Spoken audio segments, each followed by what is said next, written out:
Good morning, class. My name is Erwin Cuchilla Ramos. I'm doing this video presentation for the assignment of the Integumentary system.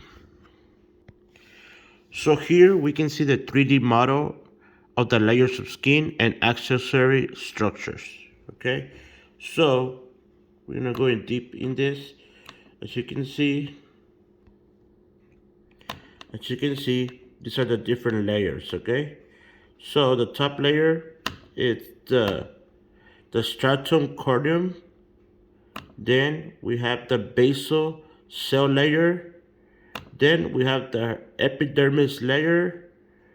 Then we have let me just zoom in a little bit. We have the hair follicle, the fat, and here we have the muscle fibers. Okay, so this is the 3D model of the layers of skin. Let's zoom in. As you can see, these are veins.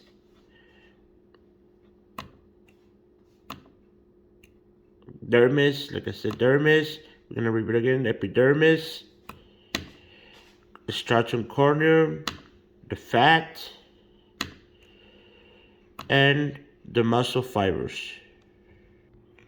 Here is another 3D model, and this is of the layers of the epidermis. Okay, the stratum corneum on the top.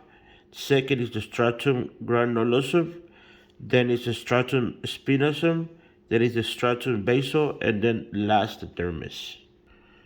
This is how a nerve looks like. Nerves are usually under dermis. So let me just go a little bit of the different categories. Uh, I went to this website. It's called Hopkins Medicine, Neurology Surgery. So right here it tells us some definitions regarding each category.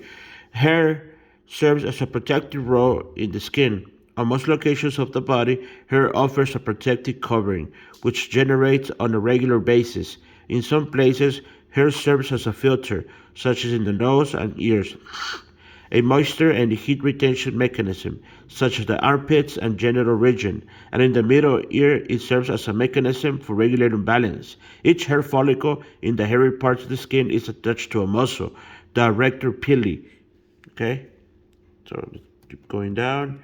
What's the stratum corneum? The stratum corneum is the dead skin cells that is visible when you look at your skin.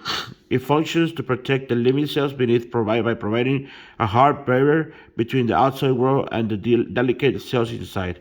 The stratum corneum is useful for diagnosis because in some conditions the stratum corneum will become thinner than normal.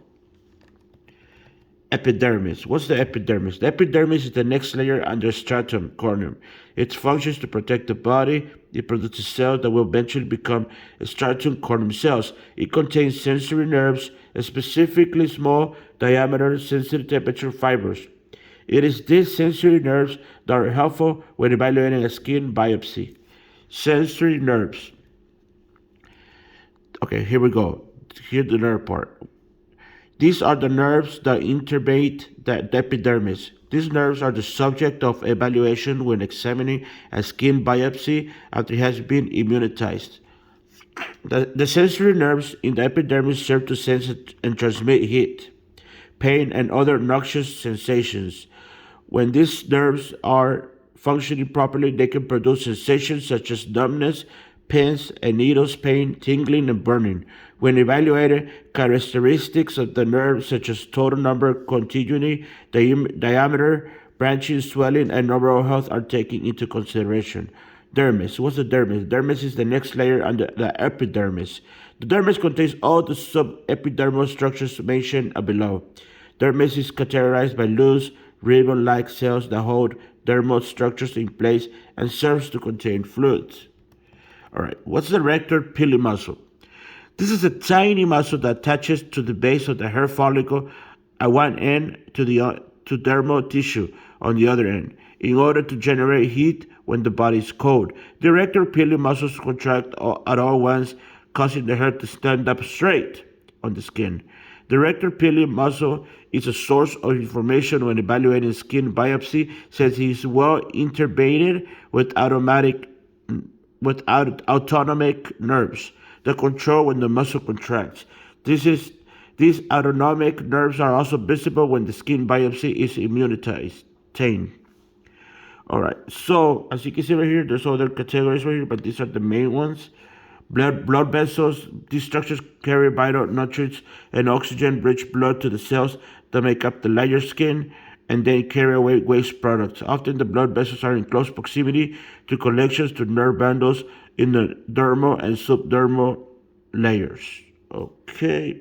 Like I said, this information I got it from Hopkins Medicine. Okay. So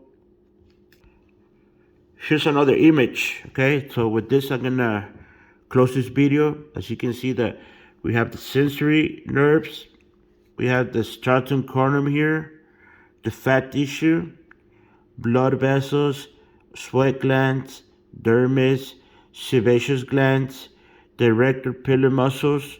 Like I said, this one is the one that keep the hair straight. The basket cells, blood vessels. Thank you very much. I hope you like my presentation.